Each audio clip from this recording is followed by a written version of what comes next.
Today I'm going to give you field managers some advice on dealing with your project managers.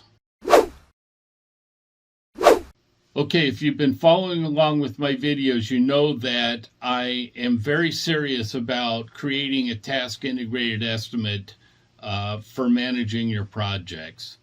And it's very important that you take that task integrated material list and vet it out with your team. Let everybody go through it task by task and choose the proper material. And the proper material doesn't just have to do with material costs, okay? That's certainly a factor that you want to consider. However, installation is also a factor. Doesn't do you any good to buy cheap material and then spend a whole bunch more labor to install it. What have you saved? In a lot of cases, you haven't saved anything. As a matter of fact, you've lost, okay? So you need to throw a very good eye at that and come up with the simplest installation. Watch your material costs, but also watch your installation costs on those materials. And here's the dynamic between you and your project manager. When they hand you that project, you're responsible for the labor. Your project manager most likely is going to be responsible for material and equipment costs, okay?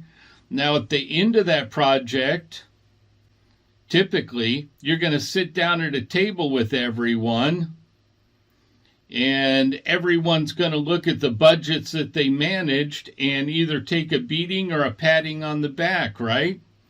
So what you need to understand is your project manager is trying to use as cheap a material and equipment rental and things like that as possible to maintain his budgets. Don't let him or her change your material list. Okay? Stand firm on that. You've already done the work. You've vetted it out with your entire team for the best installation.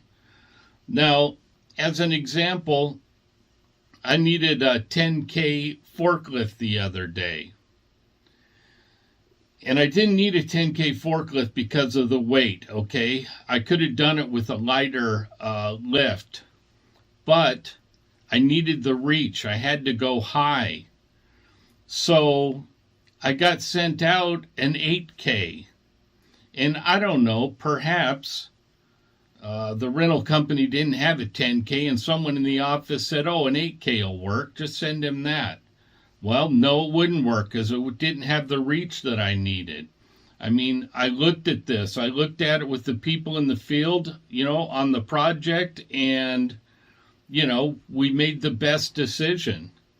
And so here comes a 8K forklift that won't reach to where we need it to go, and it's got to go back, and they charge you delivery and pickup fees for all that equipment, plus a day rental. It was a waste.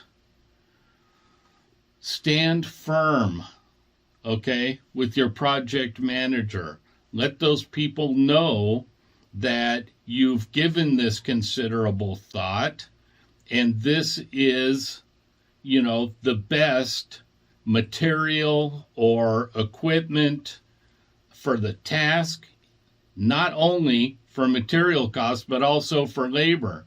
I've had project managers totally screw me on material in order to make their budgets look good. So when we sat down at the end of the project and went over the numbers, all their numbers looked good. I don't know what happened on that labor side. All my numbers look good. Well, you screwed me.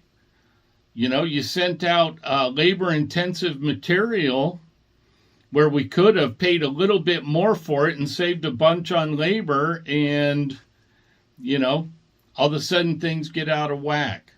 So pay attention to that. Don't be afraid to stand up and say no. Stand firm.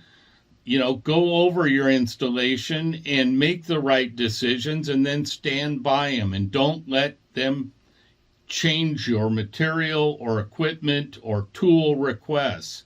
Get what you need to get the job done as cheaply as possible. and that includes labor installation as well as material, equipment, or tool costs.